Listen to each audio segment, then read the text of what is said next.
So let's go ahead and go to this interview with Charlie Sheen, demanding the truth. Charlie, it's great to be here with you. Appreciate you doing this interview. Likewise, Alex. Thank you.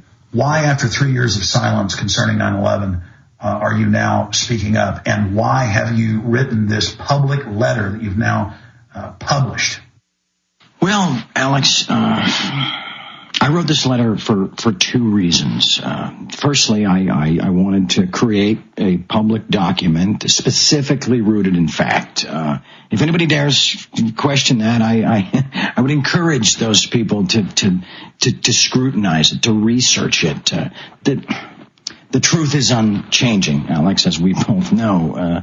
The only aspect of this piece that had to be manufactured were the president's words.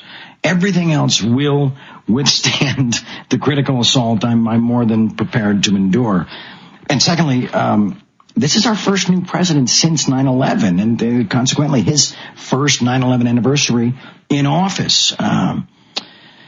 Enough stonewalling, enough media manipulation, enough media mantra speak. The families deserve better, Alex. America deserves better. I mean, come on, people. The 9/11 Commission report is a blatant work of manipulation, secrecy, and fiction. Come on, the time is now. Demand the truth. I personally cannot stand idly by any longer and pretend like a new investigation is just going to fall out of the heavens right into our Congress. We have to take action. We have to stand as one. We must insist that our new president deliver on his promises. And that's why, Alex, that's why I've gone right to the top with this. That's why I'm asking the president to read my letter, to answer my questions in person, and to call for a real and open investigation, finally. Charlie, I noticed that in your letter to the president, you make the point that several members of the 9/11 Commission, including the chairman, have said that the Pentagon lied to them, that there were a lot of distortions involved. And the chief counsel, Mr. Farmer, is now writing a tell-all book and has been interviewed by the Washington Post. He's out there saying that they met secretly with the Pentagon and agreed to, quote, lie about almost everything in the commission. So anybody that criticizes you, I just want to say right here and right now, this is insanity. You've read the report. We've gone over all the documents. The people on the commission are saying it's a fraud. So this isn't about Charlie Sheen or Alex Jones. It's about Barack Obama, because he's the new president. He's in there. George Bush is gone. That was like talking to a brick wall. And we've got to have a real investigation. We haven't had a real investigation yet. We've got all these blacked out pages in the first report, 900 pages, a bunch of pages in the 9/11 Commission report are blacked out. I mean, I know I'm ranting here, but what do you say to that? Because it's in your letter. I mean, you're only pointing out that the commission itself says it's a fraud.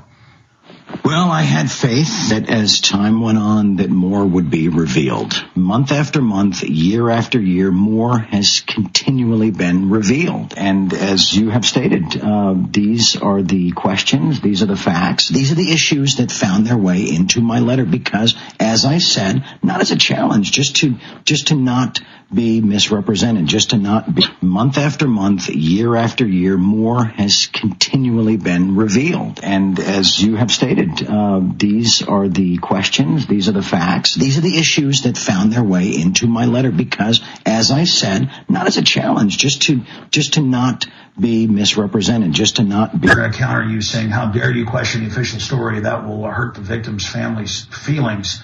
I've talked to Bill Doyle, the head of the biggest family group, and he says he believes that we've been lied to about 9/11. We see national polls, upwards of 83% questioning the official story.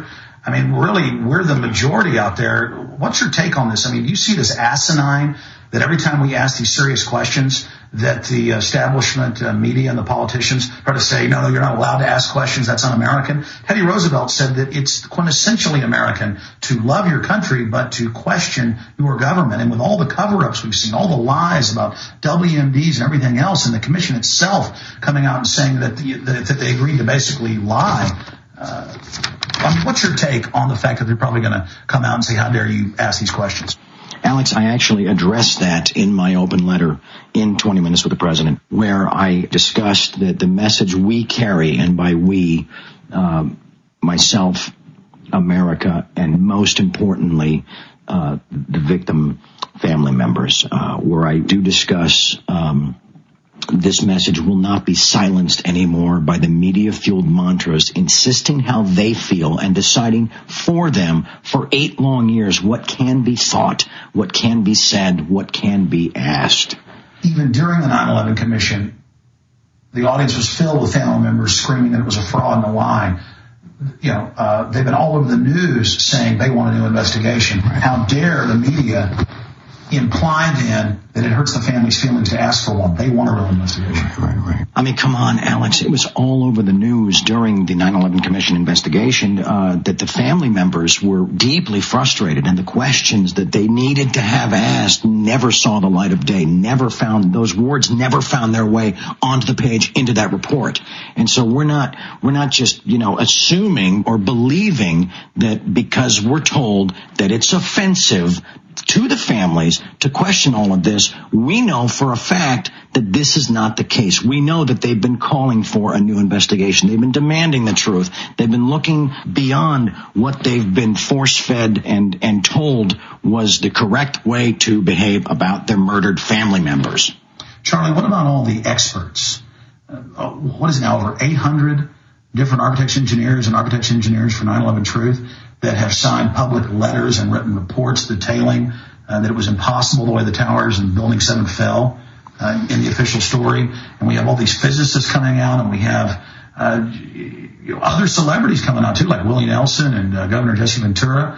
What has it been like the last 3 years watching all of this unfold?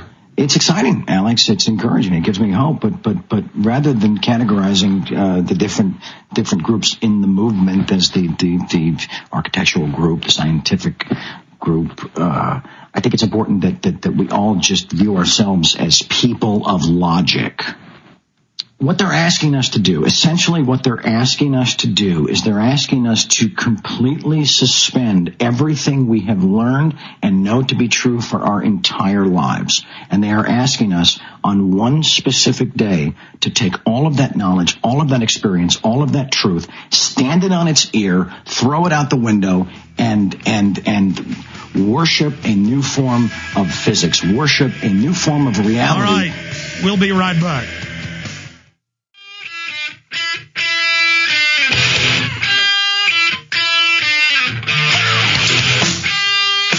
We're continuing with this historic interview with Charlie Sheen as he breaks his silence about 9/11.